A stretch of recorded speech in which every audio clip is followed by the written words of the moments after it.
Hello friends, night అయితే నేను chapati egg curry అయితే చేశాను. ముందుగా ఎగ్ కర్రీ కోసం ఆనియన్స్ టమోటో అయితే కట్ చేసి పెట్టేశాను.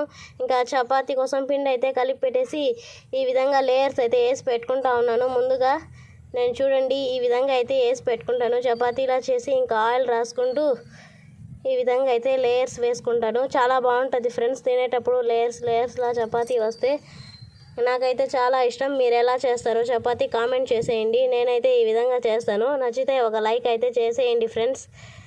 ఇంకా మా హస్బెండ్కి అయితే ఈరోజు చపాతీ కావాలన్నారు, అందువల్ల అయితే నేను చపాతీ చేస్తూ ఉన్నాను. చూడండి ఇంకా చపాతీలు అయితే రెడీ అయిపోయి పక్కన చూడండి మా బాబు అయితే చిన్న చపాతీ కర్ర తీసుకొని ఇంకా చపాతీలు అయితే చేస్తూ ఉన్నాడు. నన్ను అయితే అస్సలు చేయనివ్వలేదు, లాక్కుంటానే ఉన్నాడు పిండి. ఇంకా చపాతీలు అయితే రెడీ చేసేసాను. చూడండి ఒక పక్క ఎగ్ కర్రీ, ఇంకా ఒక పక్క అయితే చపాతీ చేసి మా హస్బెండ్కి అయితే పెట్టేశాను. ఓకే ఫ్రెండ్స్, ఈ వీడియో నచ్చితే లైక్ చేయండి. ముందుగా నా ఛానల్ సబ్స్క్రైబ్ చేయండి.